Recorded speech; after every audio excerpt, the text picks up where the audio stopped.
Selamat pagi Bu, saya Epi Karniat Gustin Layan NIM 03 2019 akan memaparkan materi keperawatan dasar 2 dari awal pembelajaran hingga akhir pembelajaran. Tanda vital merupakan cara yang cepat dan efisien untuk memantau kondisi klien atau mengidentifikasi masalah dan mengevaluasi respon klien terhadap intervensi. Secara umum, alat-alat yang harus dipersiapkan sebelum melakukan tindakan adalah 1. Sphygmomanometer, 2. Model air raksa atau jarum, 3. Arloji atau jam tangan, 4. Termometer atau pengukur suhu, dan 5. Stetoskop. Tanda-tanda vital meliputi 5 bagian. Pertama, suhu tubuh, kedua, denyut nadi, ketiga, frekuensi pernapasan, keempat, tekanan darah, dan kelima, nyeri.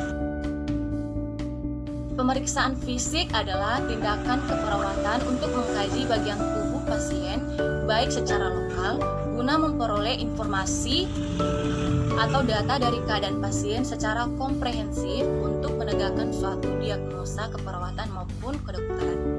Tujuan dari pemeriksaan fisik adalah untuk mencari masalah keperawatan, untuk menegakkan atau merumuskan diagnosa keperawatan, dan untuk membantu proses rencana keperawatan dan pengobatan.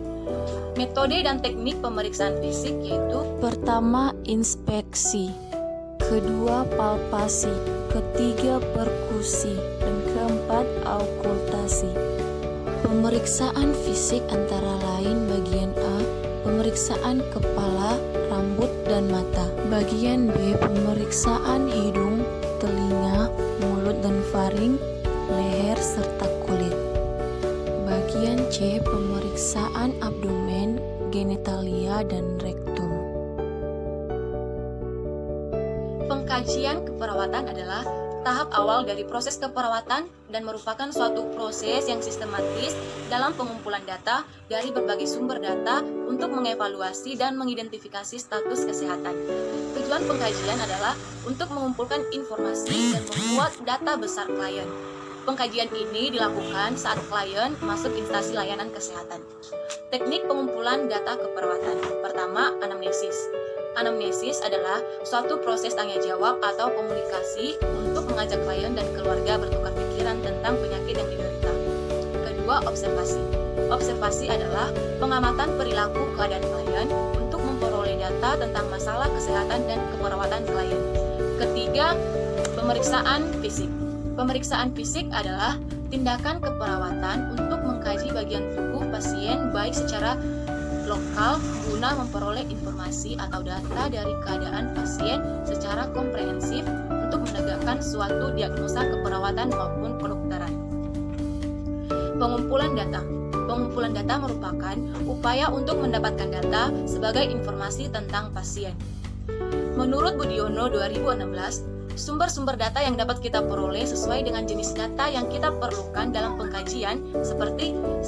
Sumber data primer, di mana sumber data primer adalah data yang diperoleh dari klien itu sendiri, dan perawat dapat menggali informasi yang sebenarnya mengenai masalah kesehatan klien. Kedua, sumber data sekunder. Sumber data sekunder adalah data yang diperoleh selain klien, yaitu orang terdekat, misalnya orang tua, suami atau istri, anak, dan teman klien. Pemeriksaan penunjang merupakan bagian dari pemeriksaan medis yang dilakukan oleh dokter untuk mendiagnosis penyakit tertentu. Pertama, persiapan pasien sebelum pengambilan darah. Kedua, persiapan pemeriksaan MRI. Ketiga, persiapan pemeriksaan laparoskopi. Keempat, persiapan pemeriksaan USG. Kelima, persiapan pemeriksaan radiologi. 6. Persiapan pemeriksaan CT scan. Infeksi adalah invasi tubuh oleh patogen atau mikroorganisme yang mampu menyebabkan penyakit pada manusia. Agen infeksius antara lain 1. Virus, 2. Bakteri, 3. Jamur, 4. Parasit, 5. Rickettsia, 6. Chlamydia. Safe patient handling atau keselamatan pasien di rumah sakit. Keselamatan pasien di rumah sakit adalah suatu sistem di mana rumah sakit membuat asuhan pasien lebih aman. Hal ini termasuk asesmen risiko, identifikasi dan pengelolaan hal yang berhubungan dengan risiko pasien, pelaporan dan analisis insiden, kemampuan belajar dari insiden, dan tindak lanjutnya serta implementasi solusi untuk meminimalkan timbulnya resiko. Tujuan patient handling. Infeksi nosokomial diakibatkan oleh pemberian layanan kesehatan dalam fasilitas keperawatan kesehatan. Rumah sakit yang merupakan suatu tempat yang paling mungkin terdapat infeksi karena populasi mikroorganisme yang tinggi dengan jenis virus yang mungkin resisten terhadap antibiotik. Jenis infeksi nosokomial. Prinsip pemberian medikasi ada 12 benar, yaitu 1. Benar obat, 2. Benar dosis, ketiga benar pasien, keempat benar cara pemberian, kelima benar waktu, keenam benar dokumentasi, ketujuh benar pendidikan kesehatan perihal medikasi klien, kedelapan hak klien untuk menolak, 9. Benar pengkajian, 10. Benar evaluasi, 11. Benar reaksi terhadap makanan, 12. Benar reaksi dengan obat lain. 1. Prosedur pemberian medikasi oral. Pemberian obat per oral merupakan cara yang paling banyak dipakai karena ini merupakan cara yang paling mudah, murah, aman, dan nyaman bagi pasien. Persiapan alat dan bahan. Prosedur kerja. Kedua, prosedur pemberian medikasi parenteral. Pemberian obat parenteral merupakan pemberian obat yang dilakukan dengan menyuntikkan obat tersebut ke jaringan tubuh. Cara pemberian obat parenteral dilakukan dengan 4 cara, yaitu: Pertama, injeksi intrakutan.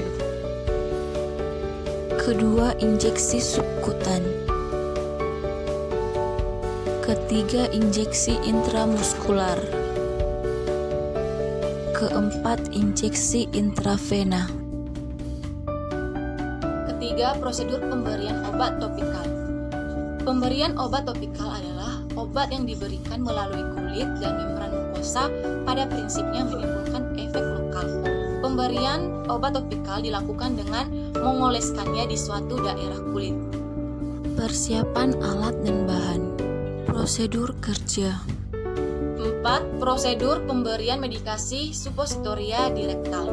Pemberian obat supositoria di via anus atau rektal merupakan cara memberikan obat dengan memasukkan obat melalui anus atau rektum dengan tujuan untuk memberikan efek lokal dan sistemik. Persiapan alat dan bahan. Prosedur kerja. Luka adalah terputusnya kontinuitas dari suatu jaringan yang disebabkan oleh karena trauma. Perawatan luka adalah merawat luka untuk mencegah trauma pada kulit, membran mukosa atau jaringan lain yang disebabkan oleh adanya trauma, fraktur, luka operasi yang dapat merusak permukaan kulit. Tujuan perawatan luka. Faktor-faktor yang mempengaruhi penyembuhan luka antara lain: 1. Usia, 2. Nutrisi, 3. Infeksi, 4. Sirkulasi dan oksigenisasi, kelima penyakit diabetes, keenam iskemia, ketujuh benda asing, 8 hematoma, 9 keadaan luka, 10 obat. Prosedur kerja dalam perawatan luka.